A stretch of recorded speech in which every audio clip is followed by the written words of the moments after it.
Hey ladies, sisters in Christ, Dr. Bill Sinyard here with another God's Love for the Unlovable. I hope this is a special treat. A decade ago or more, I wrote 2 books on the Song of Songs. The first one, The Kiss of God with Colleen Pepper. You can get that on Amazon and on Kindle. The second one was the novella. It was a companion book.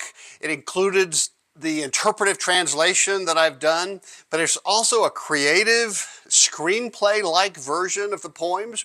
It was one of those special times when God woke me up, energized me, and jazzed me to write the whole thing in a day. Less than a day, really. So in this video, I'm going to read to you the first movement, and I think you'll be encouraged. Remember who the queen was, the bride was, when the groom found her. And that's what we're going to explore. I think you'll be encouraged. At first, I want to briefly tackle the closing poetic marker of the first movement. You know, the one, love is like a devouring animal. So watch and see what God's transforming love can do, and our expectations should just go up, no matter where he finds us today.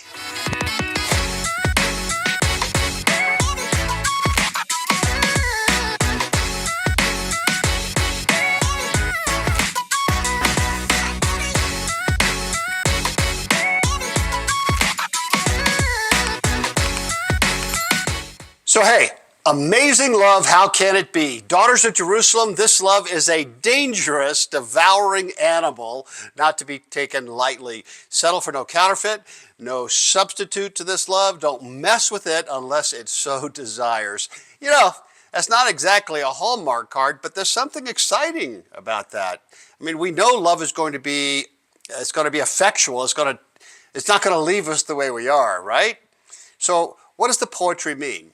I think neuroscience will help us out. Let me tell you how your brain loves. When people begin to fall in love, their brains become active in a couple of key regions. These are the same areas that become active with other things like sex, food, drugs, right? Sex, drugs, rock and roll. Chemicals associated with the reward circuit flood your brain, producing a variety of physical, emotional responses, racing hearts, sweaty palms, flushed cheeks, feelings of passion and anxiety, the desire to write horrible poetry. It may sound strange, but your brain treats falling in love like a stress, and it goes into stress response mode. Falling in love is stressful. You've heard of cortisol, the stress hormone, the driver of the fight, flight, or freeze cycle. Your body recognizes love as a crisis that must be managed. As cortisol levels rise, the level of the neurotransmitter serotonin becomes depleted. This leads to the, quote, intrusive, maddening, preoccupying thoughts, hopes, and terrors of early love. Again, not scoring on the Hallmark card list, right? It's like the 2 people, you know, right, become OCD. Love is technically a brain disorder. Obsessive compulsive, right? You can only focus on one thing. For a period of time, your brain goes OCD, just one person. You can't live that way, but try to tell that to people in love, right? Then your brain becomes engorged in the feel-good hormone dopamine. Dopamine is associated with your body's reward system. You get a dope high. Like, for instance, chocolate does that, jogging, cocaine, crystal meth. It's the brain chemical that, uncontrolled, will lead to addiction. Always. As romance grows, your brain releases oxytocin, the bonding hormone. Oxytocin helps build trust and deep relationships. So isn't that fascinating? I haven't mentioned your prefrontal cortex at all. All of this is happening behind the scene. Your brain is, if you will, subconsciously falling in love. And falling in love is just a phrase we use to describe what the dopamine and oxytocin and serotonin are doing in there. Honestly, it's irrational, technically speaking. It is less of a choice that you might want to imagine. And those things happen with God's love too, because he created your brain that way, and it's a good thing. So I'm not talking about having sex with God. I'm talking about experiencing a wonderful chemical cocktail that makes you feel loved, right? You know what I'm talking about. And feel drawn into the arms of God more. Like you want to be there and you focus on him more OCD. Boy, it'll improve your prayer life. I'm telling you. And you'll even trust him more. It's associated with faith. I think it's the chemical components, the brain chemical components of faith. So the bride in the Song of Songs is testifying that she's experiencing the love of the groom, meaning the love of God, and is being necessarily changed by it. She can't stop it. Something is happening, something that's inexplicable, not rational. It doesn't make any sense. It's a miracle, right? Not a rational choice where we weigh the pros and cons. It's a miracle. It's equivalent of parting the Red Sea or Jesus feeding the 5,000. This love of God can actually make the most unloved and the most unlovable, the most ashamed, feel loved. It's a miracle, right? There's a power in the universe that can make the most traumatized, relationally beat up individual love and be loved, right? And this is true whether the person did anything to deserve it or not. See, and more on that later with regard to the bride in the Song of Songs. But she's finally made aware that he is very public with his love for her. Everybody can see it. This means something to her. She finally gets it. A little. It's only movement number one. Some external power, externally sourced power, makes her take down her protective mechanisms, which she couldn't do on her own. Neuroscientifically speaking, she's all in for a moment. We've all been there, right? This is not strange talk. This is what the love of God does. Think of it in worship. Think of it in prayer. At least for a moment, she miraculously begins to see herself the way God sees her. She has become, in his gaze, in his measurement, in his affections, the queen. And she responds queen-like. And by the way, when the Holy Spirit ignites dopamine, depletes serotonin, ramps up oxytocin, we respond. It's just what happens with God's love.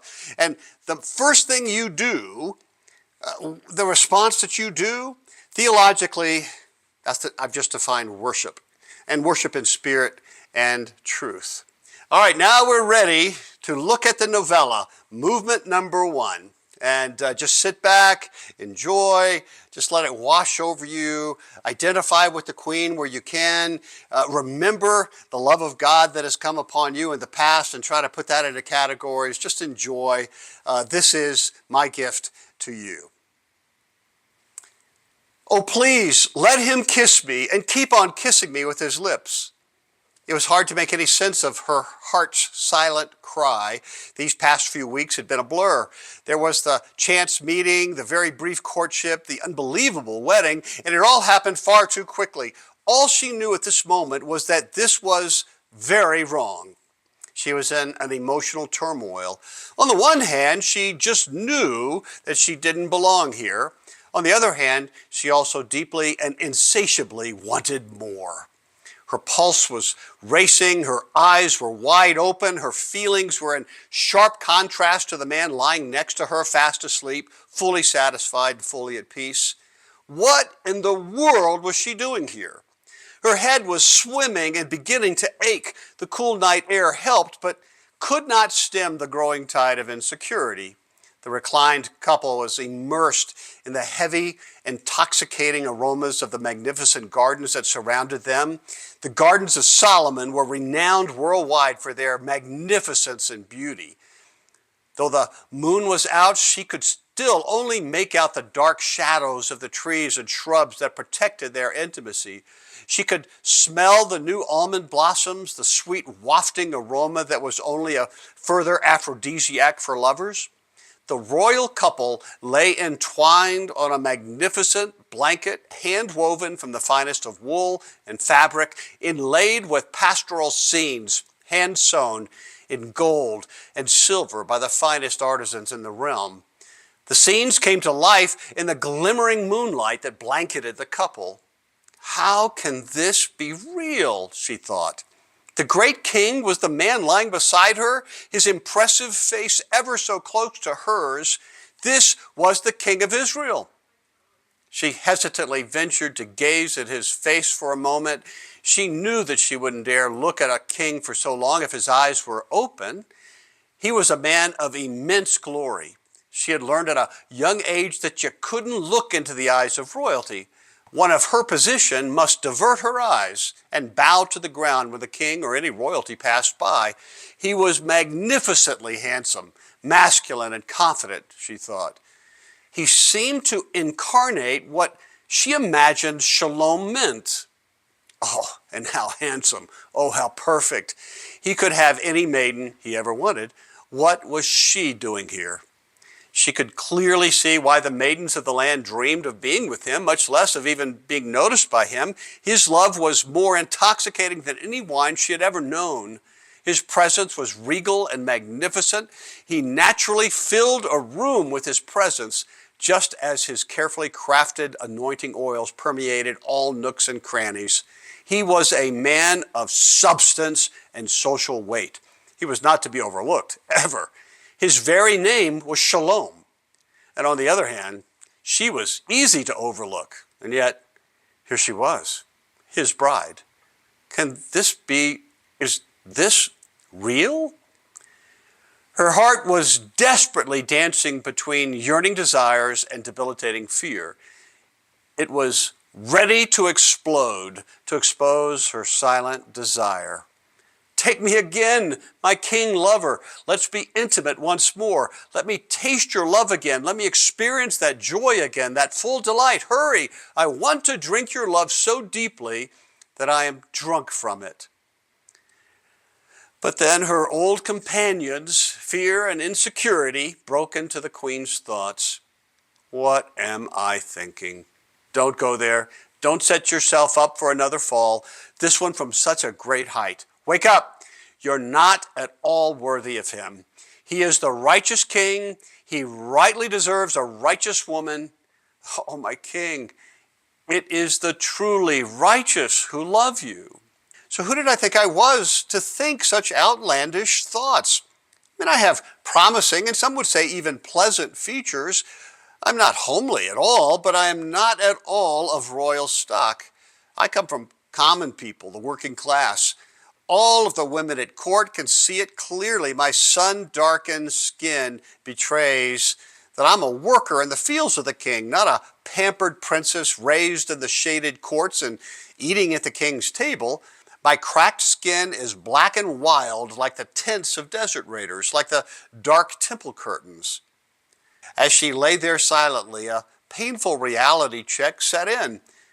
The respite of the garden had only been a temporary lifting of her fears. Her insecurities were deeply rooted. She definitely had her reasons. All she had known was rejection. It seemed that all creation was against her.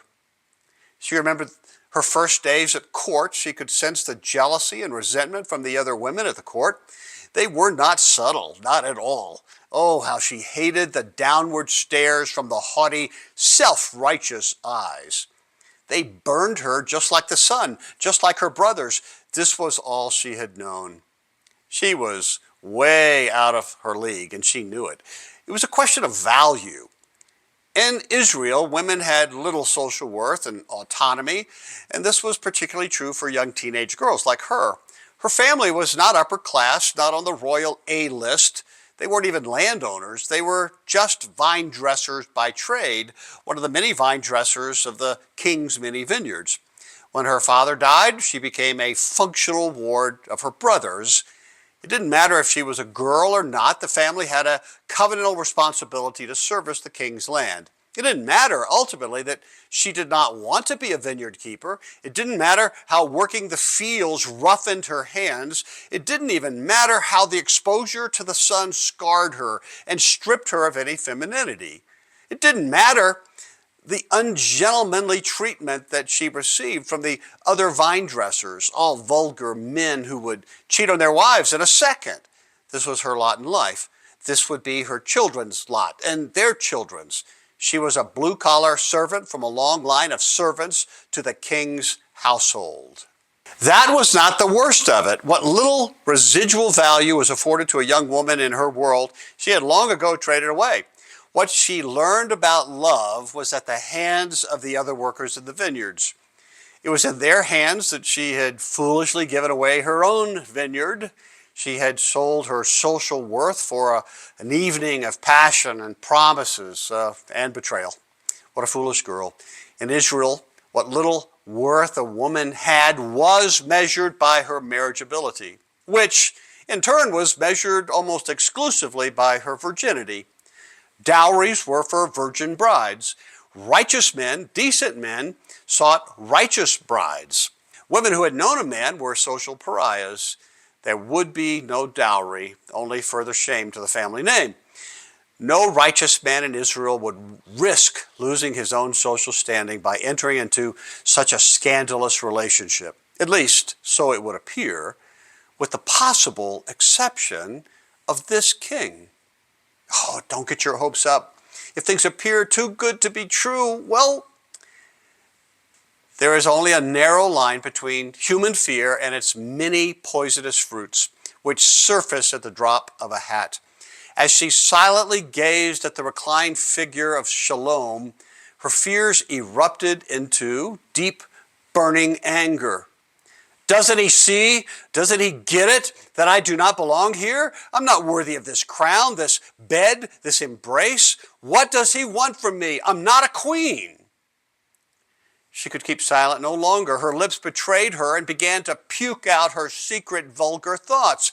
Please tell me, she said, startling the sleeping king, you whom my soul loves in the hidden recesses of your heart, what real princess are you really sexually attracted to? Whom are you dreaming about? Who is it that you're fantasizing over during the day or sleeping with when you are not with me? I can't take being used again or being abused again.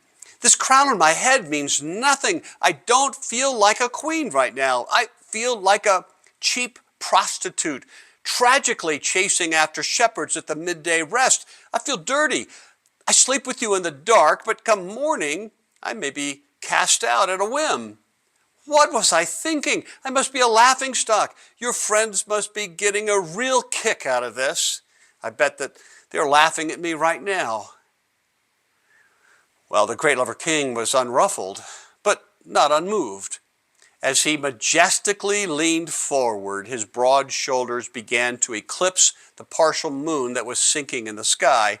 There was absolutely no anger in his eyes, only compassion, and not the pity kind, but an honoring, assuring kind. Her voice failed her.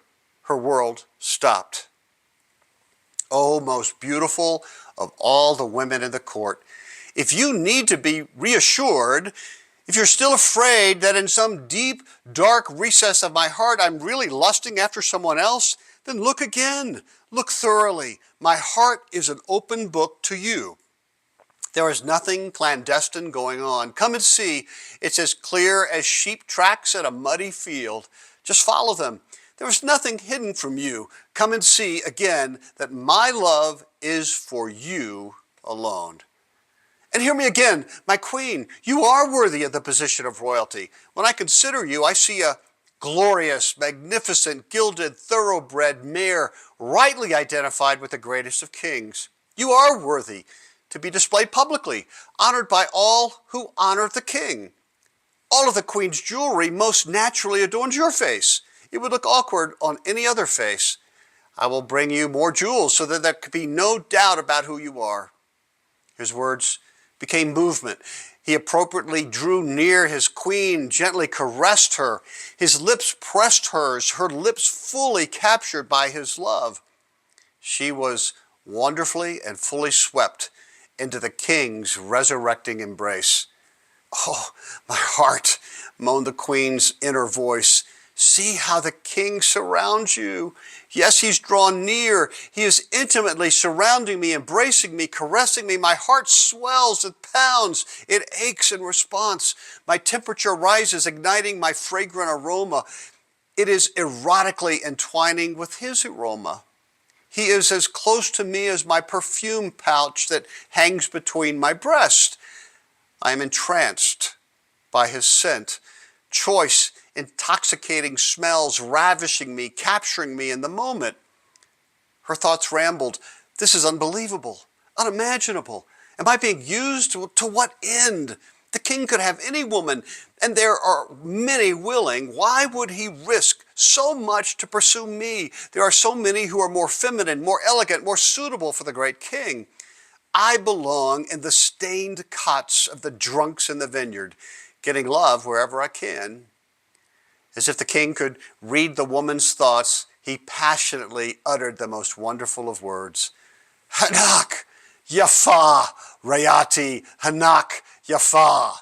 Look at you. Just look at you. Can't you see? You're beautiful. My beloved, just look. Can't you see? Oh, so beautiful. Your eyes are like precious doves. Without a hesitation, arguments rush to her lips. Compliments are too painful. Oh, no, no, no, no. It's you who are glorious and handsome, my lover, and you're so charming, too. Our marriage bed is so green and luxurious. I do not belong in this dream. Even the beams of our house are giant, majestic cedars, its rafters regal fir trees. But look at me. I'm no prize, my king. I'm just a generic flowering weed, one of a billion others, so common to the valleys and the plains, nothing more. Please don't mock me. Use me, cast me away, but please don't lie to me about who I am. Are you kidding? Comparing you to other women is like comparing that same wonderful flowering weed to a bunch of thorn bushes. My queen, you are worthy of the love of a king. What am I doing arguing with you, my king? I don't belong here. You are in another league to any one I have ever known. I mean, compared to you, all of the other men that I've ever experienced are just mere scrub trees, spindly, immature garbage bushes. But you, my lover, are a majestic apple tree. Your branches are strong and protecting, and you're a safe place. Your fruit is abundant. Your branches give life. They give me life like I've never experienced from anyone, anywhere. I'm so confused. And in spite of all the danger flags, I just want to be with you always. I just want to passionately consume you. The king and his chosen queen fell into a lover's embrace, reaching heights of love and intimacy that are the stuff of the ancient poets. This was the stuff of the gods. She willingly entered in, not a victim and not by force. She took on the robe of a free agent, a woman who belonged here. She dared to love in spite of all of her former programming. Can this be true? Dare I even think this? I am the one, after all, whom he has brought to the king's garden. This is a very public proclamation to all who snoop, and there is no secret in the castle. He has seated me of all people next to him at this grand banquet hall. This is a bold and very public presentation of his love for me alone. Maybe, just maybe, it's not a cruel joke. I still can understand. It doesn't make sense. It doesn't fit my experience with love. It's too much for me to believe, far too wonderful, far too dangerous, far beyond my wildest dreams. Somebody get me something sweet. I'm about to faint with love. In the end, the love of the king conquered this willing victim. She willingly succumbed to her lover's embrace. She freely plunged into the sweeping love that washed into his jubilant, vast heart. They were one, united in a lover's embrace. For a moment, she really was the queen. The crown, at least for a moment, seemed to fit. She mused how much she liked the feeling. She blushed at how much she enjoyed being called beloved, his beloved. Amazing love, how can it be? Daughters, this love is a dangerous, devouring animal not to be taken lightly. Settle for no counterfeit, no substitute to this love. Don't mess with it unless it so desires. It was an amazing, transforming love. She still had many fears, doubts, and insecurities, but this love was powerful, pursuing, honoring, and transforming. It reminded her of the relentless, pounding waves of the great sea that ravaged, shaped, washed, and fed vast shorelines. His love felt like that. It was vast, glorious, dangerous, wild, violent, and careless, but also tender and life-giving. For a moment in time, the waves had washed her fears away. For a moment, the beach was free of debris and garbage. Shalom. As she drank in the glittering heavenlies with her eyes. She was the queen of the garden. She was the garden. Though she reclined in his arms, her heart danced free. She danced like a queen. No servant could dance so high. The stars shone upon her dance. The shadows danced on the cedars and the willows. The heavenlies sang to her, Hanak Yafa Rayati, Hanak Yafa, O Queen. Well, here's a quote. When God gazes at us and we gaze at God, we light up. And God lights up with the joy of being recognized by the one that God created in God's own image and likeness for the very sake of this recognition. It's a state of visceral, emotional, intimate communion, a tender recognition of oneness that we might rest in it, resting in us, resting in this communion in each other, as each other, through each other, beyond each other, and this endless interconnectedness of life itself, of love. That's James Finley. Have you heard God say to you recently, Hanak Yafa Riyati, Hanak Yafa? If yes, share with us. Write us a note, bill@gospel-app.com, what difference it made in your day, in your life, in your relationships, in your relationship with God. And if no, speculate why you haven't heard that recently. Let's change that, right? You can imagine the change that would make in your sense of worth and identity and value your other relationships if you did hear that from God right now. I would encourage you to keep saying the simple, uncluttered gospel aloud twice a day. You're asking for power from God to make you hear him say, Hanak Yafa Riyati, to you. You can get it for them in bookmark form from the webpage store, gospelrant.com. Get a bunch of them and hand them out. And they will thank you. While you're on that page, if you register, we'll send you the Song of Songs poetic diagram and another free gift. Also note, I'm rewriting my book on the Song of Songs. If you're on the mailing list, you will get a heads up when we're about to publish it. It's going to be a book that can push against the consequences of even deeply rooted shame. Your support to me is important. Let me know what you're getting out of this series, bill@gospel-app.com. Follow my podcast, Gospel Rant. Give a testimony of what you're getting out of it. Might encourage someone else to listen to it. Thanks ahead of time. Take heart, child of God.